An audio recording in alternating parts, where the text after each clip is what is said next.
하나님의 은혜가 여러분에게 넘치시길 바랍니다. 오늘은 추석도 아닌데 결석자가 많네요. 다시 추석새로 가셨나 봐. 아마 많은 분들이 좀 빠지신 것 같습니다. 우리 우물 안에 개구리 뭐 이런 이야기 많이 하잖아요. 우물 안에 있는 개구리가 세상을 보는 거하고 우물 밖에 세상에 살고 있는 개구리가 세상을 보는 것 같을까요? 다를까요? 두말할 것 없이 다르죠. 같은 것 같지만은 차이는 많이 납니다. 그래서 우물안 개구리는 시야가 좁을 수밖에 없다 하는 생각을 갖습니다. 늘 땅만 보고 자라는 두더지와 저 하늘 창공을 나르며 휘젓는 독수리와 비교한다면은 세상을 보는 관점이 많이 다르리라 생각합니다. 왜냐하면 본 것이 그의 생각이기 때문에. 그래서 무엇을 보았느냐 하는 것이 매우 중요하죠. 그래서 우리는 어떤 입장에서 바라보느냐 하는 것은 매우 중요한 것입니다. 우리 사람도 눈이 있는데 이 눈을 가지고 우리가 세상을 바라보게 되죠. 똑같은 사건에도 단순히 우리가 육체적인 눈만 아니라 영적인 눈을 포함한 말입니다. 그래서 우리는 똑같은 사건, 똑같은 일, 똑같은 환경이라도 사람은 보는 눈이 다르다. 영적으로 보는 사람도 있고 육적으로 보는 사람도 있고 같은 입장에도 보는 눈이 매우 다르다 하는 것을 우리는 잘 기억합니다.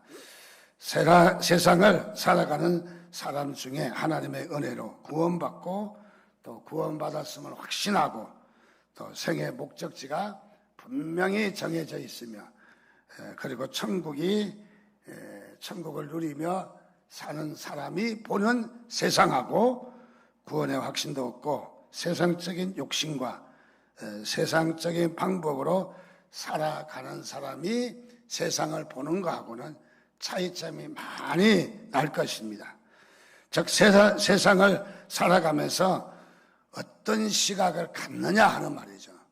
어떤 시각을, 어떤 것을 보느냐 하는 것은 우리의 삶에 너무너무 중요한 것입니다. 더 나아가서 세상의 물질을 최고의 가치관으로 여기며 그 물질을 구하기 위해서 동분서주하며 어떤 무엇보다도 세상 물질의 가치관을 가지고 있는 사람과 또 더 나아가서 하나님의 말씀을 최고의 가치관으로 여기고 하나님의 말씀을 도전하며 다짐하고 하나님의 말씀대로 살려고 하는 사람, 분명히 두 사람 간에는 아마 보는 시각의 차이가 많이 날 것입니다. 자, 그래서 우리 그리스도인들은 우리가 어떤 시각을 갖느냐 하는 것은 매우 중요합니다. 특별히 오늘 말씀에 요셉이 나오는데 요셉에 대한 이야기입니다. 오늘 우리는 이 요셉을 통해서 믿음의 사람이 가져야 할 삶의 시각이 무엇인가? 믿음의 사람은 어떤 시각을 가져야 되는가? 즉 그리스도인은 세상이 보는 사람들의 눈과 달라야 한다는 거죠. 똑같은 눈을 가지고 똑같은 시력이다 할지라도 우리 그리스도인은 세상을 보는 시각이 달라야 한다는 거죠. 절대 같을 수가 없다는 얘기죠. 우리는 입장이 다르고 형편이 다르기 때문에 세상과 동일한 시각을, 세계관을 가졌다면은 그것은 우리에게 큰 치명적인 약점이 될 수밖에 없습니다.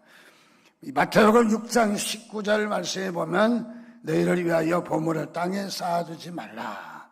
거기에는 종과 동록이 하며 도둑이 구멍을 뚫고 도둑질한다라고 말하고 있습니다. 즉 세상적인 물질관을 갖지 말라라고 이야기합니다. 세상에 살지만은 세상의 물질이 필요하지만은 세상적인 물질관을 갖지 말라. 이 세상에 살면서 우리는 다 다른 무엇으로 살아야 한다 하는 것을 말해주고 있습니다. 그래서 우리는 인생의 주인이 누구며 또는 어떤 삶을 살아야 되는가, 또 어떤 시각을 가져야 되는가 하는 것은 매우 중요한 것입니다. 우리가 예수를 믿는다면 적어도 세 가지가 결합한 말이다, 이런 생각을 갖습니다. 첫째, 예수를 믿는다면 첫째는 예수 그리스도를 삶의 주인으로 영접했다. 그래서 주님을 영접해야 되겠죠. 예수를 영접하지 않고는 누구든지 주를 그리스도 말할 수가 없고 하나님을 아버지라 부를 수가 없습니다. 자, 그래서 우리는 예수 그리스도를 영접했다. 영접했다는 것은 내게 생명의 씨가 심겨졌다는 말이죠. 생명의 씨가. 그래서 첫째로 우리가 예수를 믿는다면 무엇보다도 예수를 영접해야 합니다. 그리고 우리가 예수를 영접했다면은 우리의 시각이 바뀌어야 되는 거예요. 우리의 시각이 어떤 시야를 가지고 있느냐. 그래서 똑같은 상황이라 할지라도 믿는 자의 보는 시각은 달라야 된다는 것이죠.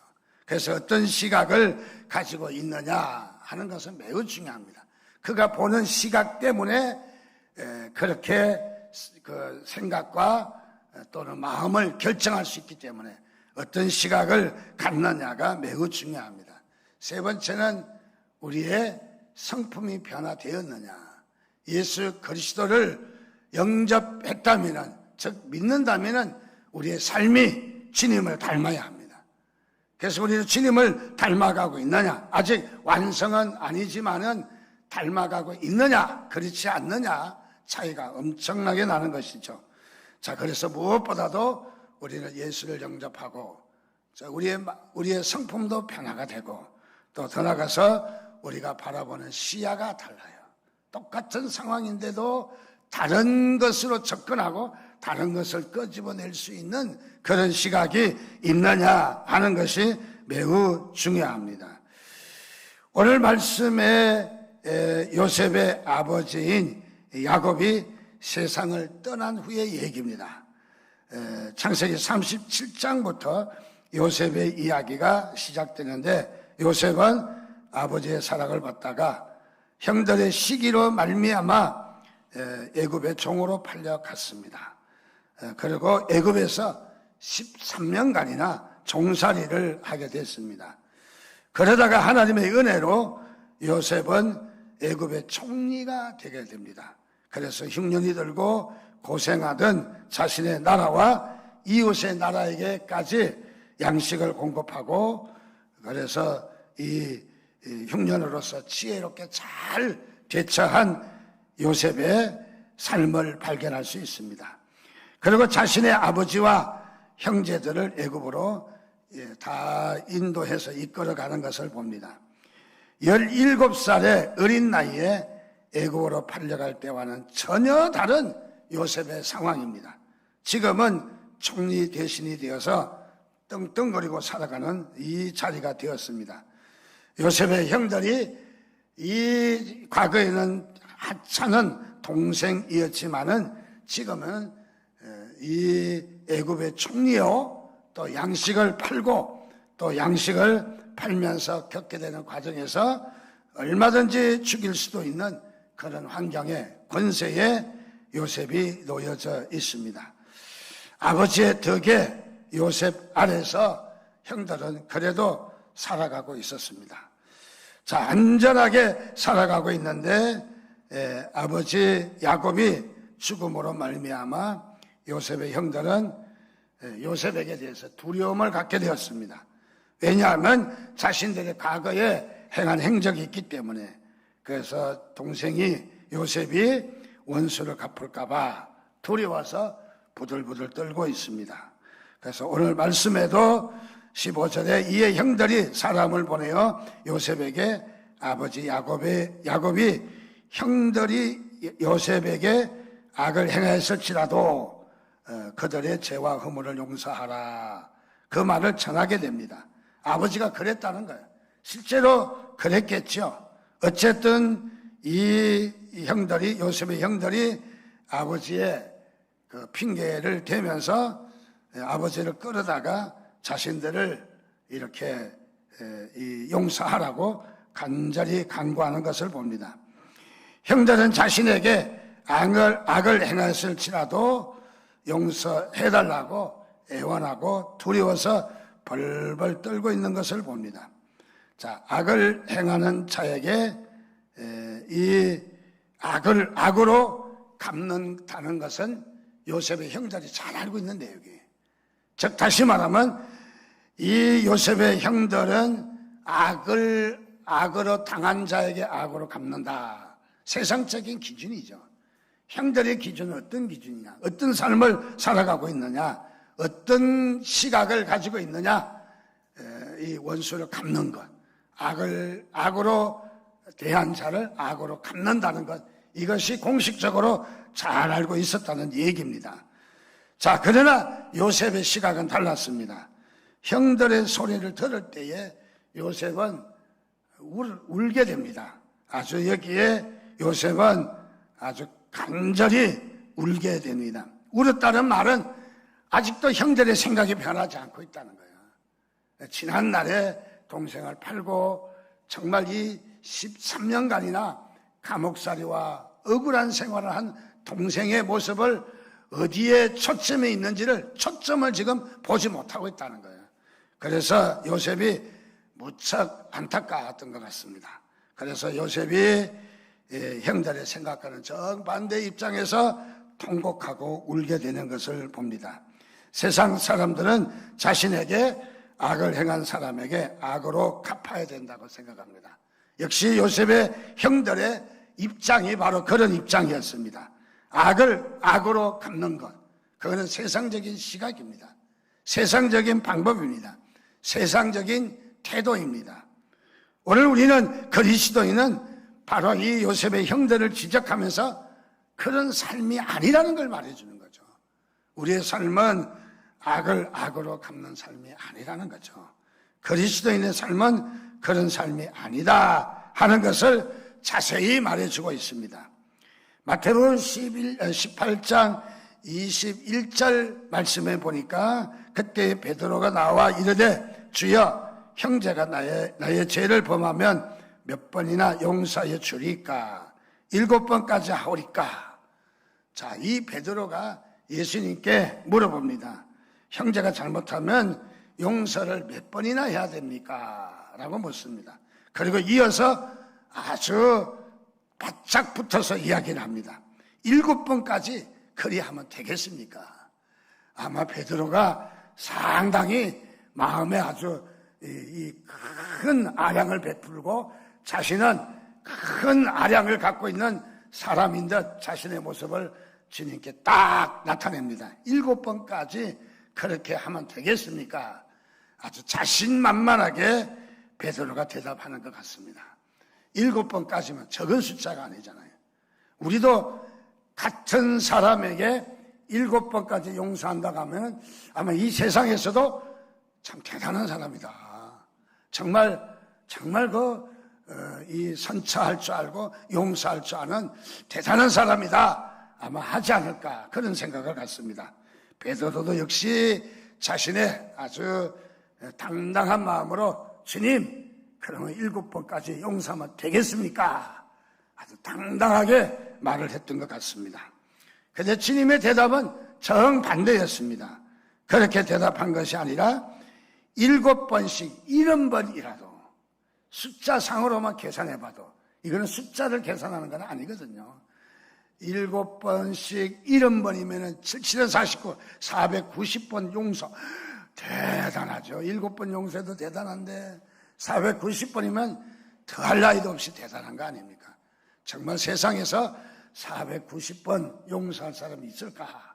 490번만 용서해도 아마 성자 대우받지 아니할까? 그런 생각을 갖습니다. 그런데 오늘 말씀은 그런 말씀이 아닙니다. 여기에 용서는 무한대라는 것을 이야기합니다. 끝이 없다는 것을 이야기합니다. 그래서 베드로가 예수님 앞에 아주 망신을 당합니다. 490번이라도 용서할 수 있느냐라고 물음에 베드로가 아주 여기서 기가 팍 죽어드는 것을 발견합니다. 그리고 나서 예수님께서 이런 비유를 들어서 이야기합니다. 어느 나라에 1만 달란트 빚진 사람이 있었단다. 1만 달란트를 오늘날 화폐로 계산하면, 우리의 화폐 가치로 계산하면 대략 한 달란트가 5천 데나리온이니까 5천 데나리온, 그러면 5,000일에 아마 임금이 될 거예요. 5,000일인데 한 데나리온은 오늘날 약 10만 원쯤 되면은 이 한 달란트는 5억점 되죠. 5억점. 그러니까 1만 달란트, 5억이면 1만 달란트니까 약 10조 정도 됩니다. 10조. 10조.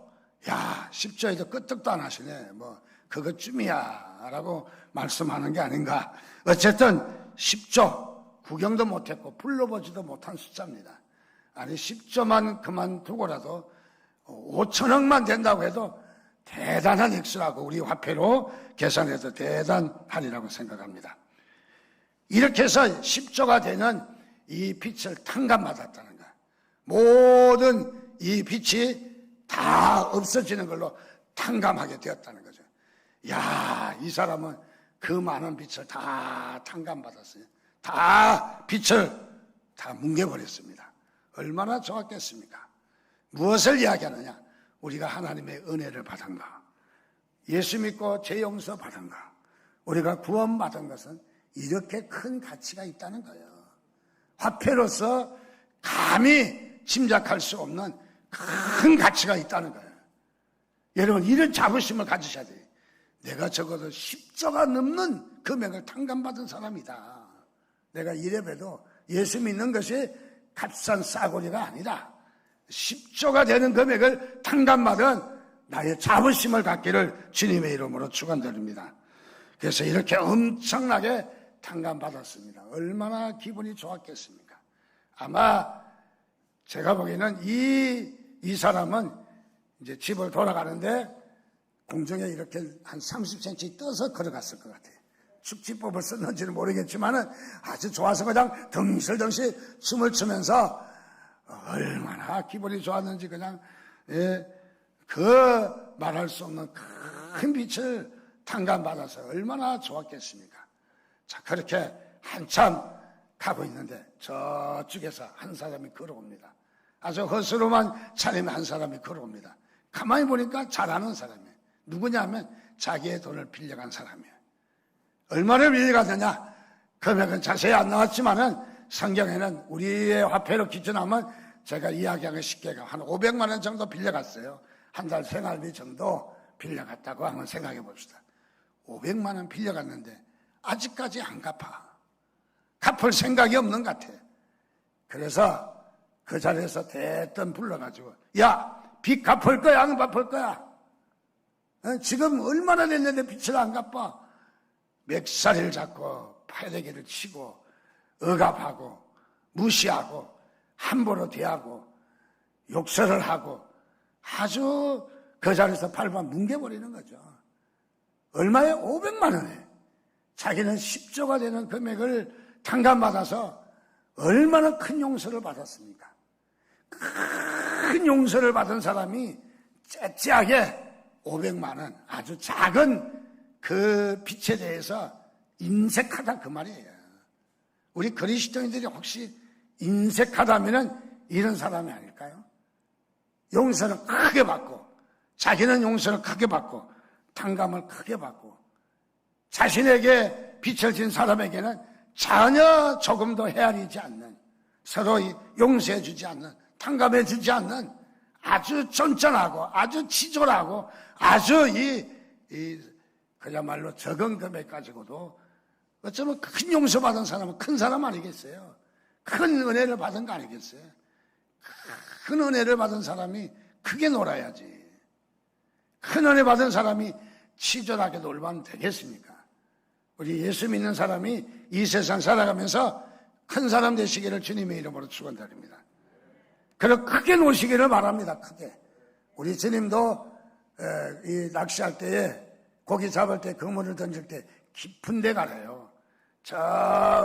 이 물가에 가면은 피레미 새끼 몇 마리밖에 안 놀아요. 그거 잡아봤자 먹지도 못해.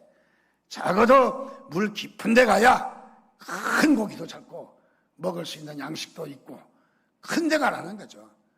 우리 주님은 우리에게 큰 사람이 되기를 원하시는 걸 믿으시기 바랍니다. 크게 노시기를 바랍니다. 큰 여러분의 해랑이 있기를 주님의 이름으로 축원드립니다.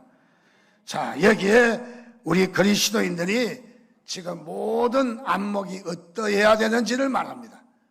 어떠해야 됩니까? 크게 보고 용서하라는 거예요. 크게 보고 선을 베풀어라는 거예요. 크게 보고 큰 인심 써라는 거예요. 큰 인심. 쪼잘하게 놀지 말라는 거예요. 작게 놀지 말라는 거죠. 그래서 예수님은 1만 달란트 빚진 하나님의 자녀인 우리가 영원히 지옥 갈 수밖에 없는 죄를 용서받은 자를 의미합니다. 1만 달란트 탕감받은 사람이 이제는 1만 달란트 탕감받은 사람답게 다른 사람에게도 적어도 그 정도는 못할지라도 용서하고 크게 놀으라는 거죠. 크게 노는 사람은 크게 보이는 법이에요. 크게. 운동 경기 하는 선수들도 운동장을 크게 쓰는 사람이 있어요. 경기장을. 농구하는 사람도 빈자리가 그렇게 많이 보인대요. 그래서 빈자리에 쏙쏙 피해서 공을 연결받고 꼬링을 넣고, 축구도 빈자리에 잘 찾아가는 게 축구 선수라는 거예요. 동네 축구하고 우리 초등학생들 축구하면 완전히 공만 따라가죠. 줄줄줄줄줄줄. 공 줄 데가 없는 거예요. 공 줄 데가. 자, 여기에 우리는 큰 사람이면 크게 노래라는 거예요. 크게 빈자리를 보고 크게 운동장도 크게 쓰고 경기도 크게 해야만이 우리가 운동장을 볼 수가 있다. 자, 그래서 수십조에 불과한 작은 이 금액을 용서하지 못해서 이 치졸하게 노는 모습을 발견할 수가 있습니다. 자, 우리는 어딜 가도 크게 노시기를 바랍니다. 우리 예수 믿는 사람이 어디 가도 밥도 좀 살 줄 알고 그냥 짠돌이가 돼가지고 아무리 기다려도 밥값 안 내고 그냥 앉아있네. 밥값 안 내기로 유명한 사람이 있잖아요. 첫째 경찰서장이 밥을 안 낸대. 밥값 안 난대. 둘째 목사가 밥을 안 낸대. 셋째 법원에 간 판사가 검사가 앉으면은 절대 밥값 안 낸대. 그래서 아침부터 저녁까지 앉아있대. 왜냐니까 밥값 서로 미루니라고. 좀 내시기 바랍니다. 우리는 좀 한탕 쏠 줄도 알아야 되지 않겠어요? 자, 우리는 어쩌면 세상 살면서 그렇게 인색하게 살면 안 되는 거야. 우리는 좀 여유 있게 살아야 돼. 하나님께 그렇게 기도하십시오. 대접할 돈이 없으면 저 대접하게 돈 달라고 기도하세요. 하나님도 마음을 여실 줄 믿습니다. 바로. 하나님, 제가 잘 먹고 제가 잘 쓰고 제가 좋은 거 쓰고 제가 가져야 되고 더 좋은 거 가져야 되고 욕심만 짠돌이는 하나님도 짠돌이가 되는 거예요. 그 사람에게. 그래서 우리는 좀 큰 그런 인물이 되시기를 주님의 이름으로 축원드립니다. 당동에 있을 때 제 얘기를 해서 미안합니다. 당동에 한 10여 년 있었고 여기도 벌써 또 10년 됐네요. 당동에 한 10여 년 있었습니다. 2000년도인가 당동에 왔는데 2011년도 일이 이사 왔으니까 11년 정도, 10년 정도 됐네. 거기에 있으면서 부교육자들의 정심이 해결되지 않았어요. 물론 달라고 하면 재정부에서 줄 텐데 달라고 소리를 한 번도 안 했어요. 그래서 밥값을 제가 이렇게 좀 섬겼습니다. 부교육자들 정신값을, 정심을 같이 먹는. 먹으면 어떻게 돈 낼 사람은 아무도 없고 나밖에 없는데 제가 내야죠. 그래서 정신값을 냈더니 재정부에서 그걸 어떻게 또 알고는 정신값을 아예 특별 금액을 달달이 주시는 거예요. 요즘은 많이 주셔서 맛있는 것도 많이 먹습니다. 그래서 얼마나 고마운지. 근데 그때에 부교육자 중에 한 분이 그런 분이 있어요. 우리 목사님 큰일 하신다고 그래요. 그래서 나는 굉장히 마음이 뿌듯했어요. 무슨 큰일을 내가 했나 했더니 정심사역을 잘 하셔서 큰 인물이라는 거예요. 그래서 그런 이야기도 웃으면서 이렇게 서로 주고받았던 그런 말이 있습니다. 우리 주님께서는 그럽니다. 마태복음 18장 35절에 너희가 각각 중심으로 형제를 용서하지 아니하면 내 천부께서도 너희에게 이와 같이 하시리라. 우리가 용서하지 아니하면 주님도 용서하지 않는데요. 주님은 주기도문을 통해서 이야기합니다. 주기도문이란 주님이 가르치신 기도다, 그 말이죠. 근데 어떤 사람은 주기도문, 이걸 죽기 살기로 기도해야 된다는 거예요. 주기도문, 죽기도문이라고 생각하는 사람들도 있다고 그래요. 어쨌든 뭐 진짜인지는 모르겠지만 주기도문에 그런 구절이 있어요. 우리의 죄를 우리가 사하여 준 것 같이 우리 죄를 사하여 주옵소서. 이 말을 반대로 하면 우리가 우리의 죄를 사하여 주지 않은 것처럼 나를 악랄하게 심판하십시오. 그 소리가 똑같은 거 아니에요. 우리 그리스도인의 삶이 어떠해야 되는지를 잘 말해줍니다. 창세기 50장 18절 말씀 보니까 그의 형들이 또 친히 와서 요셉 앞에 엎드려 이르되 우리는 당신의 종들이니이다. 얼마나 자신이 가슴을 펼 수 없는, 자신의 입장을 내세울 수 없는 형들, 당당히 형인데도 불구하고 형이라고 말을 하지 못하고 종이라고 이야기한 것은 그만치 두려워서 벌벌 떨고 있다는 거예요. 그때에 요셉이 그런 말을 합니다. 두려워 마소서. 내가 하나님을 대신하리까. 내가 하나님입니까? 하나님은 어떤 하나님의? 우리의 원수 갚는 것은 하나님께 있다고 그러네. 내가 원수를 갚을 수 있겠습니까? 그 말이에요. 그러니까 자신은 하나님이 해야 될 일을 자신이 하지 않겠다는 거예요. 우리가 이 땅에 살아가면서 하나님이 일을 너무 많이 빼앗아서 우리가 하려고 할 때가 많이 있다는 거죠. 원수 갚는 것. 내가 끈질기게 원수 갚아야 된다 하는 것은 자신이 하나님 자리에 올라간 거라는 것을 말해주고 있습니다. 자, 하나님의 자녀가 해야 될 일은 원수 갚는 것이 아니라 용서하는 것을 여러분 믿으시기를 주님의 이름으로 축원드립니다. 미국의 정치가 허버트 험프리라는 사람이 있습니다. 이분은 부통령까지 지냈습니다. 그런데 이분이 정치를 하면서 평생 정치적인 원수, 정적이 있는데 그 정적이 누구냐면 우리가 이름을 기억하고 있는 닉슨 대통령. 닉슨과 이 험프리가는 원수지간이에요. 서로 눈 뜨고 못 사는 거예요. 얼마나 그야말로 서로 원수인지. 근데 험프리가 죽기 전 3일 전에 그 자신의 죽음을 앞둔 자리에 잭슨 목사님이 방문을 했습니다. 그랬더니 험프리가 눈물을 흘리며 자신이 죽기 전에 꼭 보아야 할 사람이 있다고. 그래서 누구냐고 물었더니 다름이 아니라 닉슨 이야기를 하게 되었습니다. 그래서 잭슨 목사님은 알겠다고 해서 서로 잘 이 의사를 전달해 주었습니다. 3일 있다가 험프리는 죽었습니다. 험프리가 죽기 전에 한 말이 이런 말입니다. 내 마음에 내가 닉슨을 용서하지 아니하면 하나님은 나를 천국으로 들어오지 못하게 하실 것 같다고.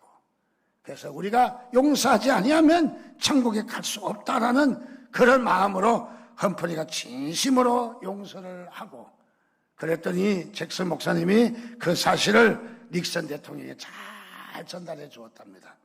그랬더니 이 장례식에 가장 많이 울고 가장 앞자리에 나와서 울었던 사람이 바로 닉슨 전 대통령이었다는 것을 말합니다. 무엇을 이야기합니까? 우리 그리스도인은 어떤 사람이 되어야 되나라고 말을 하는 것이죠. 요셉은 17살 어린 나이입니다. 억울하게 형들에 의해서 애굽의 총리로 팔려갑니다. 참 인생, 꼬이고 더러운 인생입니다.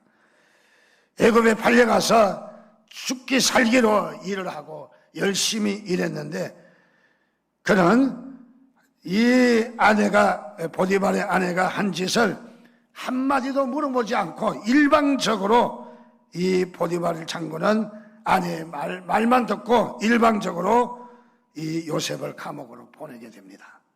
좀 해명이라도 들어보고 어떤 상황인지 좀 들어볼 수도 있는데 그런 것도 하지 않고, 그리고 자신이 옥살이를 약 13년 동안 옥살이를 하게 되는 것입니다. 바로 요셉은 참으로 너무너무 어려운 시간이었습니다. 젊은이의 시간 다 뺏겼습니다. 또 그는 억울한 일을 많이 당했습니다. 그것도 이 일반 이런 사회의 삶이 아니라 옥살이의 삶을 살게 된 것이죠. 이렇게 억울할 수가 있겠습니까? 이렇게 손해보고 낭패한 일이 어디 있겠습니까? 그런데 이 요셉은 한마디도 형들을 원망하지 않습니다. 무엇을 봤느냐면 하나님께서 합력하여 선을 이루실 것을 확신했다는 거죠. 여러분, 우리가 어떤 마음을 갖느냐가 중요한 것이죠. 같은 처지이지만, 같은 형편이지만은 하나님이 이 가운데서 길을 내실 것을 믿으면 하나님이 길을 내시는 거예요. 하나님께서는 이스라엘 백성에게 앞에는 홍해바다가 가로놓여 있고 뒤에는 애국 군대 마병들이 불이 나게 달려오고 있는 정말로 어찌할 바를 알지 못하는 상황 가운데도 하나님은 그 홍해를 가르셨습니다. 홍해의 길을 내셨습니다. 바로. 그리고 이 애국 군대를 피해서 피할 뿐만 아니라 애국 군대를 물에 수장시키는 하나님의 놀라운 역사를 하게 된 것을 봅니다. 우리는 무슨 일을 당하면 분노하지 말고, 하늘 품지 말고, 억울하지 말고, 가슴을 치지 말고, 우리는 이 무슨 일을 당해도 하나님이 반드시 선한 일을 할 것이라는 것을 믿으시기를 주님의 이름으로 축원드립니다. 이것이 하나님의 백성들의 삶이에요. 하나님의 백성들의 시각인 것을 믿습니다. 창세기 50장 20절 말씀에 보니까 당신들은 나를 해하려 하였으나 하나님은 그것을 선으로 바꾸사 오늘과 같이 많은 백성의 생명을 구원하게 하시려 하셨나니, 내가 이렇게 된 것은 하나님은 더 큰 일을 하시려고 하나님이 이렇게 하셨다는 거예요. 여러분, 똑같은 상황이지만은 형들의 태도와 요셉의 태도는 전혀 달랐다는 것을 발견합니다. 오늘 그리스도인은 이런 삶이어야 되지 않을까요? 좀 변화가 돼야 되지 않을까요? 좀 우리의 삶이 보는 눈이 달라야 되지 않느냐 이 말입니다.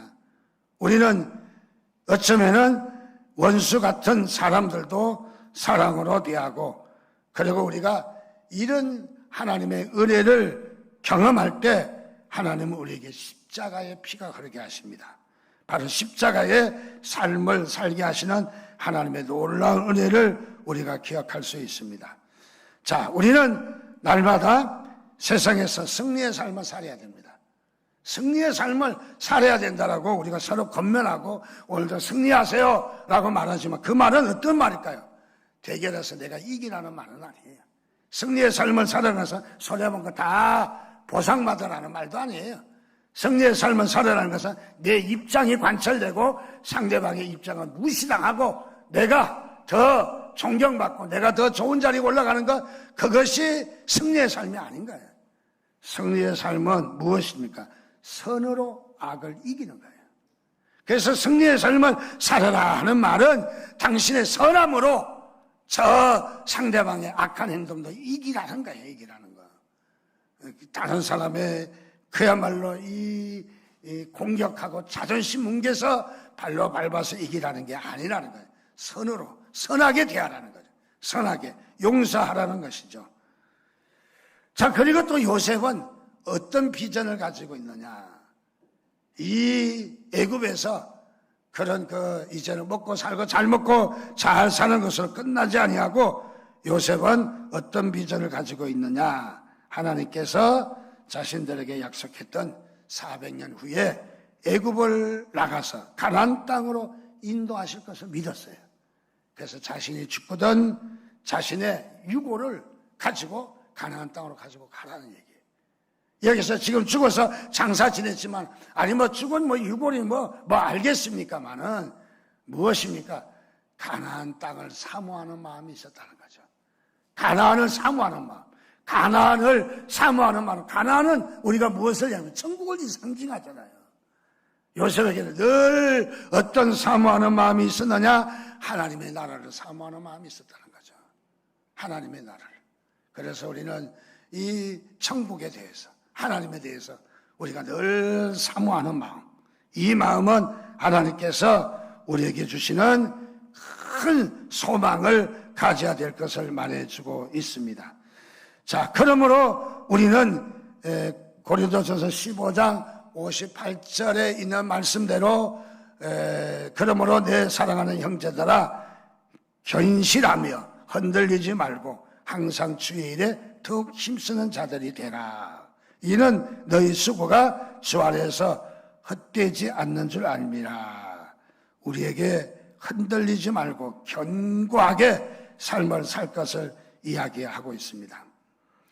특별히 우리 총회를 저도 여러 번 가봤지만은 총회에 가면 어떨 때는 참 다시 오고 싶지 않다 그런 일도 많이 있고, 또 어떨 때는 참 총회 참 좋다 하는 생각도 할 때가 있어요. 그래서 이번 총회는 참 좋았어요. 코로나로 인해서 하루 만에 총회가 끝났거든요. 총회의 보고사항, 교회 돌아가는 사항, 노예 돌아가는 사항, 각 부서의 일행 행사 모든 걸 다 보고하고, 그리고 다 완결을 짓고, 또 계획은 무엇이고 예산을 얼마 주고 또 임원들을 다시 뽑고 하는 일이 굉장히 많아요. 아침 9시부터 저녁 10시까지 꼬박 앉아 있어요. 그런데 앉아 있다 보니까 몸살도 나더라고요. 몸살도. 그리고 머리도 아프고, 그리고 졸리기도 하고. 그래서 저는 그렇게 생각했어요. 우리 교인들도 설교 듣는 게 쉬운 게 아니다. 그래서 좀 저라도 이해해야 되려는가 보다. 그래서 이 총회를 하고 있는데, 총회장이 저보다 2년 후배인데 캠퍼스에서 늘 이렇게 뵀던 그 목사님이신데 참 유하시더라고요. 참 유머가 많더라고요. 그래서 다들 그 정치적인 문제로 막 이렇게 따지고 싸우고 갑론을박하고 막 그러는 나올 때 회의를 또 발언을 하면은 잘 웃기셔요. 그러니까 활력소가 돼서 기분이 아주 좋아요. 아주. 또 분위기가 상당히 바꿔놓는 거예요. 그래서 저 총회장은 여유가 참 많으시다. 전에 총회장이 나와서 그것은 이렇게 해서 이렇게 결정했고, 여러분이 이렇게 결정해서 제가 방망이를 땅땅땅땅 두드려서 통과한 겁니다. 그러니까 이 총회장이 사회를 보시면서 딱 하는 말이, 총회장님 사과하세요. 갑자기 무슨 잘못이라도 했는가? 다들 긴장하고 눈을 동그랗게 뜨고 있어요. 방망이가 뭡니까? 고태지. 그러니까 그냥 그 자리에서 한박 웃음이 터져갖고 전부 다 분위기가 얼마나 좋은지 막 박수가 나오고 난리가 났습니다. 이분도 참 유하신 분이라 참 좋았는데, 제가 신학을 시작하면서 봤던 일 한 가지가 있어요. 그때는 아주 어렸을 때니까 총회장이면 사람이 아닌 줄 알았어요. 대단하신 분인 줄 알았어요. 부산 초량교회 최동진 목사님, 특별히 최 씨를 강조합니다. 최동진 목사님이 총회장으로 이제 회무를 진행하고 있습니다. 그런데 반대파들이 조직적으로 덤비는 거예요. 그리고 뭐라고 하느냐면, 총회장님 내려가라는 거야. 당신이 사회 보는 거 우리가 인정할 수 없다는 거야. 내려가라는 거야. 목사인데도 혈기 나니까 대단한 거야. 의자! 내려가시오! 어디서 그런 목소리가 나오는지 그렇게 막 해대는 거예요. 저 같으면 저걸 그냥 가만히 두고 그냥 가서 발로 밟아버려? 할 정도로 막 감정으로 막 대단한 거예요. 그런데 최동진 목사님이 거기서 하는 태도가 저는 인상적이에요. 어떻게 말씀하시는지 아세요? 감사합니다. 제가 오랫동안 서 있어서 피곤하니까 쉬라고 내려가게 해주시니 감사합니다. 그러니까 그 회의장이 막 찬 냉기가 싹 돌던 총회장소가 약 1,500명의 이 목사와 장로들이 모이는 자리가 웃음으로 확 다 바뀌는 거예요. 그냥 그러기만한 분위기가 확 달라지는 거예요. 완전히 무장을 해제시키는 거예요. 얼마나 활력소가 되는지. 참 멋지다. 멋진 목사님이시다. 그런 마음을 갖게 되었습니다. 여러분, 유머가 풍성하시기를 바랍니다. 좀 유머가 있어야 돼요. 그리스도인들은. 좀 어떻게 하면은 좀 다른 사람의 긴장을 풀고 서로 이렇게 위로하고 격려할 수 있는가? 우리가 이런 유머가 필요해요. 근데 유머가 없이 늘 정답만 이야기하는 사람, 정답만. 아니 지금 분위기가 그것도 아닌데 꼭 정답만 이야기해. 정답만. 미국 시민은 1등 국민이라고 그래요. 뭐가 다른데 1등 국민이야? 아무리 봐도 1등 국민이라고 할 것이 없는 것 같은데. 근데 유머가 있어요, 미국 사람들은. 정치에 여야가 싸워도 딱 유머로 맞서서 긴장을 해소를 시키는. 길을 지나갈 때에도 먼저 지나가면 죄송하다고 이야기하고 지나가잖아요. 그리고 미국 사람들 항상 땡큐, 땡큐. 항상 사람들이 감사하다는 말을 많이 해요. 1등 국민의 자격이 있다고 생각해요. 1등 국민의 자격. 무엇을 이야기합니까? 우리는 어떤 시각을 갖고 있느냐. 우리 그리스도인으로 그렇게 냉정하게 짜게 아주 이 좁쌀 영감처럼 구두쇠처럼 그런 삶을 살지 말라는 거예요. 여유 있게 사시기를 바랍니다. 좀 여유가 있기를 바랍니다. 그래서 하나님이 주시는 여유가 풍성한 삶을 사시기를 주님의 이름으로 축원드립니다.